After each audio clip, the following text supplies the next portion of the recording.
Live at Onigashima! I'm Anthony. And I'm Jimmy, and today we have chapter 1118, Being Free. Just to skip past it real quick, Yamato's finally going on her journey, but honestly, like we said last week, I don't care that much. This chapter is way hyper than whatever we have in the cover story. Yeah, if we gotta get right into this chapter, it starts off right where we left off. The Iron Giant falls, and we see some very important lines by the Iron Giant. I think, I feel like this is like a section to be dissected right in the beginning here. So I'm very curious, or I guess I'm more surprised that we got this much dialogue from a drowning Iron Giant. He's like, hey, Joy Boy, where are you? So I think this is a nice confirmation also, and plus what happens at the end of the chapter, that he was going and he was moving because of Luffy turning into Gear 5. Yeah. And then, obviously at the end of the chapter, he goes Gear 5 again. He gets back up pretty much, or he's like, oh, there you are, yeah, he's like, oh, you're back, nice. right. So we'll see. I think another interesting thing to dissect is we hear more of Vegapunk's message kind of seeping in. Yeah, we get broken bits of it at the very end, and their name was cuts out. But that makes me think that okay, so the thing he was talking about the D clan members, and then he was gonna say what we thought Mo meant, or I guess is how it was actually translated. A lot of people are saying that means also, so that there was gonna be another D. Some people were saying that there's a traitor among us, D, maybe he was talking about Blackbeard. Maybe now we were oh, he was talking about Bonney, that was the other member. Maybe he was gonna say there's another Nika or something, because I my problem with the whole traitor thing, or the fact that he was gonna say something hey, there is a Nika or whatever, is it's kind of boring for us. It's exciting for the in-world characters because they're oh my god, who could the traitor be? But to all of it's Blackbeard. Boring. Why did Oda not just tell us? True that. Yeah. So that's kind of my problem. But they also said that I don't know if it's a translation thing or not, but it says and their name was. So I assume that it's a dead person, and that's maybe it was maybe he's talking about Emu or something. But maybe he could be referring to Emu if Vegapunk knows about Emu too, because there's really been no confirmation that he necessarily knows about Emu. Yeah. So that would be kind of crazy. And what if Emu's a D? He actually does. I mean, I honestly see him being a D. I could see him being kind of like Blackbeard, where he's a traitorous D, to be honest. Traitorous D. But to get to this next part, we get to the reactions of all of the Marines finally seeing the Gorosei and being what the hell is that thing? This thing's gigantic. Is that on our side? No way. No, they're even scared of it. Everybody's freaking out. Yeah, they finally, they get on the ships in the end here, and just to point out, before they have to deal with all the craziness of the Gorosei coming back at them, we get a moment of brevity here where Luffy's back in his normal form, and they made it back to the ship, and now we're in two distinct groups of sailing away people, which makes me think that maybe after this arc the crew gets split up in some way. I was kind of thinking the same thing. If it was something that happened a Dressrosa where they have to go two separate directions, because I was kind of surprised that they have two ships and are in two different places. I mean, it makes sense in retrospect, but I just this whole time was oh, they're going to the Sunny, they're gonna meet up all at the Sunny, right? But I don't know, maybe they do just one team goes to Elbaf, one team doesn't. And if they don't go to Elbaf, where do we think they might go? Yeah. Do they pop up on Blackbeard's island on Fullerlead? I don't know. I mean, it could be anything. Yeah, some people think that they're going to Fullerlead. I would say it's an interesting group that is together here, Luffy, Frankie, and Sanji, right? Is there anybody else that I'm missing? Bonney, obviously. Bonney, of course. Yeah. So, I don't know what the next steps would be for this group versus the next group. I would imagine the Sunny kind of just goes straight to Elbaf after this. Yeah.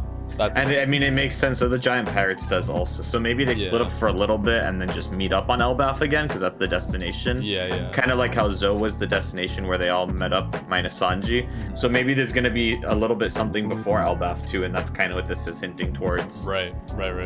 Another interesting thing that I thought of, the fights are kind of lining up, the Gorosei versus Straw Hat fight. So last chapter we got Zoro blocking the attack from Nozjuro, and this now we have the what's his name, the bird Venus? No, who is Mars. He? Mars. Their names all messed up. All these damn planets everywhere. I know.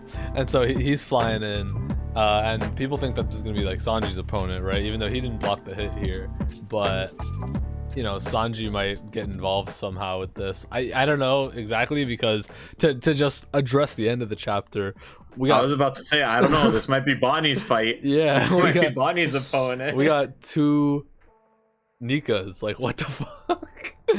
I thought this was pretty awesome. I saw there was a lot of controversy about it, but I think it's really cool, and it was well foreshadowed that she would do something like this. The first interaction we got between Luffy and Bonney was Bonney asking like, hey, why aren't you like that anymore? Like, this is what I saw on the wanted poster. Then even after all that, her whole thing is like fighting for freedom.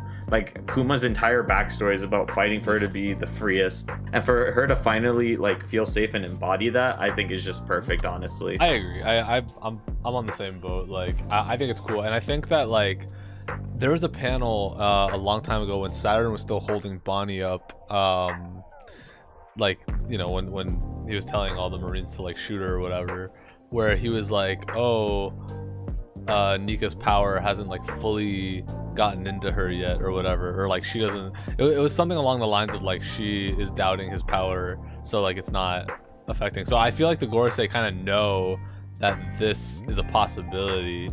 I mean, it's probably why they were breeding this fruit in the first place. Yeah, and why it was so dangerous for them to have this fruit get out there.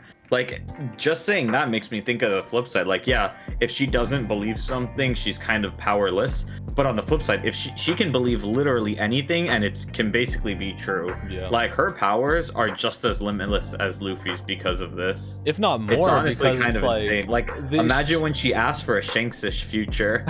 She just turns into the red hair pirate. She could also, like, you know, it's not necessarily just like age, it's like future past, and if she like awakens, I would imagine her awakening now is being able to turn everybody into whatever she believes. So it's like, can she just do what she's doing now, where she like touches people and like they go young, but make them into whatever future she's gonna do wants? What Naruto did in the war arc. Yeah, like what if just give everyone 9-tailed powers, everyone gets Nika powers. What if everybody just becomes Nika, dude? And it's gonna be like that. That's kind of, I don't know if I really fuck with that, but like it would be busted of Bonnie's fruit, honestly. Like I would love to see her become like insanely broken. And it would be fun. We've mentioned it before, having her on the Straw Hat crew, especially with this power, I think would be awesome. But I will say, one thing that's making me believe that a lot less is we both thought Kuma was going to die here. But he's kind of being saved by them right now. Like, he's still here. Maybe he does still die, and maybe she does go with them. True. But if he's alive, I don't really see Bonney necessarily being a Straw Hat, because now she has somewhere to go. She has her dad. Yeah. Whereas in the other scenario, when Kuma's dead, like, she's basically lost. Like, who does she even have at that point? All the people she set out to sea with are gone already. Yeah. So that's true. Yeah. Maybe it's a little sad. I kind of still want her on the crew, especially with these cool ass powers now. Yeah. No, it's true. Yeah, I didn't even think of that she might not be on the crew after this, because I mean, realistically, like, I don't know how strong we think she is here, but she's more than capable of fending for herself if she can go gear fucking 5. I don't know if it's gonna be on a whim or whatever, or if this is like a special thing. I think she can defend against most things by herself, but remember, she's not being targeted by most things. She's being targeted by the Gorosei. And until we see something next chapter, maybe we'll see some shit from her. But I don't necessarily know if she can defend herself from them, or like Sakazuki or anything. Nah, probably not. I mean, so this is really cool actually to me. Speaking of Sakazuki, like when he said like, "Oh, dude, I was freaked out when like it's that." What did he say? Like there was a chill sent down his spine when Bonney escaped. Dude, this is why, right? Because she has crazy powers. Like this is like top 1 devil fruit type shit. I think top 2 Luffy's still the best. I don't know, man. Like, this one's kind of crazy. Especially, this isn't even awakened. Like, this isn't her awakening, you know? It's not like she got the Paramis, the same awakening, like, Nika power or whatever. This is like her regular devil fruit copying. Or something. I mean, don't I know. wonder what her awakening would be, because usually awakenings kind of affect things around you. Right. And maybe her turning people into like kids, like we saw earlier in this chapter, she just casually turns vice admirals into kids and they're now useless. I Like, mean, I wonder if that's part of her awakening because she's affecting things around her, but I don't know for sure. no, because she's Honestly, like touching them. I think it's just like a regular power of it, no? well, I was gonna say It's the paramecia. awakenings in general are kind of vague. Like overall, they're kind of just like, oh, Oda wants to do this. Sure, this is an awakening. Yeah, it's it's new true. powers that they get. It's true. It's true. So It's cool to see. Just going back a little bit in the chapter, it was cool to see Oimo and Kashi meet up again with Luffy. That was cute. Luffy. yeah, I like is... how when the Giants got back, they were like, hey, where's Usopp? Where's Chopper? We want to meet all the boys. Yeah. We want to meet everyone again. Yeah, it was so cute. That's one thing I really liked about this chapter, and it's always nice when Oda throws in just like character moments like this of people interacting. Like same earlier when we got between Rebecca and Leo's like, oh my god, did Luffy really do that? And Rebecca's like, bro, come on. Are you serious? Did you see what happened at Dressrosa? Well, it would be Leo. They're the gullible ones. Yeah, all the Tontadas believe anything. They hear that, oh my god, Luffy's a murderer now. Yeah, so another thing of this chapter that was interesting to me is the pretty explicit explanation of how many Vegapunks were left. York was like, listen, it's just me, Atlas, Lilith. So Edison's pretty much confirmed dead. Pythagoras is gone, obviously. Shaka's been gone. Stella's dead. There's like, I mean, I think this is what we were talking about earlier. Like, hey, look, Lilith is probably going to be the only one by the end of this that gets away. Yeah. I feel like they're going to try to go after both of them. They're not going to be able to save Atlas, and maybe Atlas like sacrifices herself for them to get off the maybe island. it's a fake out. Maybe Lilith dies. Maybe, but Do I you would think- prefer to do you have Lilith than Atlas. Yeah, same. Do you think York survives all this? Yeah, I mean, at this point, she seems relatively safe, right? Like, the Gorosei aren't targeting her. The island's not really exploding or anything. Like, they're Yeah. just going to keep her with her. Plus, the Gorosei said it in this chapter. They want to protect her because they can access all of Punk Records through York. You So know what'd she's be- extremely valuable to them You know right what'd be now. interesting? Because she's kind of alone right now. Aren't Stussy and the CP9 Kaku. people and Kaku, yeah, and Lucci, I mean, they're assumedly going to be saved or whatever. I think they're going to stay as like a little group. And it'd be interesting if they like kidnapped York or something. Well, I don't know, because I feel like Lucci's still just going to be loyal to the government at this point, and he knows Stussy's a traitor, and if he knows, he's going to rat her out. Like, I think Kaku would be the one to be like, hey, we can keep it a secret because of what she just did for him. But I feel like Lucci's like, nah, fuck that bitch. Yeah, true Like, that. she's I don't know going to where jail. Lucci's going after this, but I feel like York, I don't know, like, is York just going to be like an evil mastermind in the Gorosei's office after this? Like, is she just going to live there? I mean, probably, to be honest. Like, she's going to be their right-hand man, Make right? the mother flame for them, and they're like, work! I mean, it's like they said, though, at the beginning of the chapter, like, the random people, they were like, wait, even if Vegapunk did some bad shit, like, he's so valuable to the Marines, like, why would they kill him off? It's true. And that's the thing, is they really aren't. They killed off Stella, but they still have basically the knowledge of Vegapunk and Yeah. what he can do. So Yeah. No, I that's thought true. that was really cool. Yeah, I agree. So, you know, this chapter was pretty jam-packed, but like, really what took over obviously was the Bonney stuff. I mean, some people are saying that it's like horrible writing by Oda, and some people are like, oh, it's great. I The think, thing is, people say there's horrible writing about everything. I know, They said yeah. it about Gear 5 too, and then it's like the most beloved transformation I ever. love Gear 5, dude. I think Because, this like, like you know, fits hate- right in. You know, we'll see how Oda plays it from here, but I have faith. I think this is cool. No break next week. Let's fucking Best go. part again, no break. Let's fucking go. 3 chapters in a row. It's a banger. All right, y'all.